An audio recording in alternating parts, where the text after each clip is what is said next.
Why can a machine feel like it's almost frictionless just because you added a thin ring full of little balls? Here's the punchline. Bearings don't magically remove friction. They swap one kind of friction for a much cheaper one. They replace sliding contact with rolling contact, like dragging a heavy box across the floor versus putting it on wheels.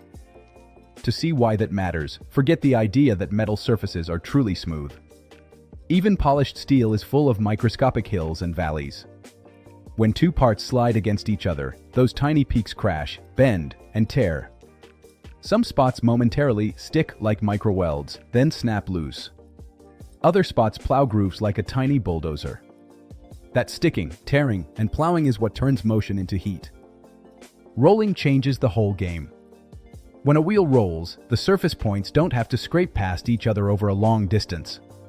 Instead, the contact patch moves, and the material mostly deforms and recovers. There's still loss, but far less of that brutal shearing you get with sliding. That's exactly what a ball bearing does.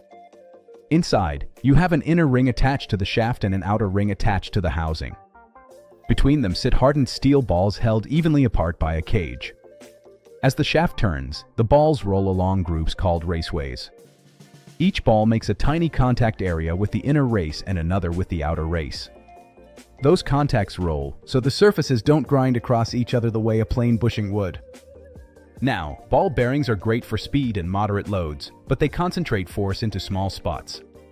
If you need to carry heavier loads, you switch shapes. A cylindrical roller bearing replaces balls with little barrels.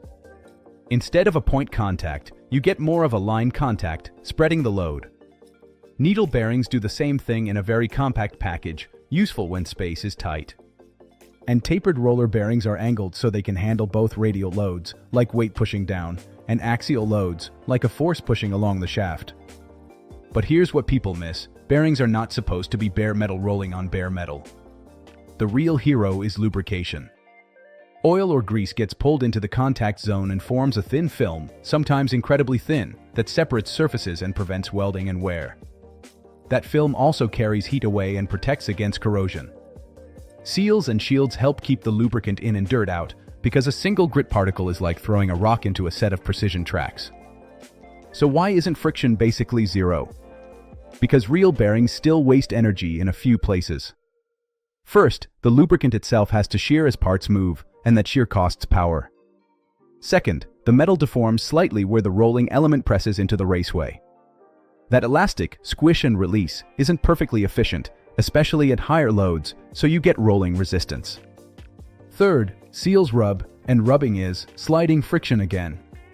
And at high speeds, the bearing can churn lubricant like a mixer, adding drag. When bearings fail, it's usually because the careful balance gets ruined, overload dents the raceways, contamination scratches them, or lubrication breaks down and heat skyrockets. Then rolling starts turning into rough, damaging contact, vibration, noise, and eventually spalling, where flakes break away. That's the quiet miracle of bearings. They make motion cheap by turning destructive sliding into controlled rolling, protected by a microscopic lubricant film. Next question for you, what should we break down next? Gears, brakes, or the secret physics of tires gripping the road?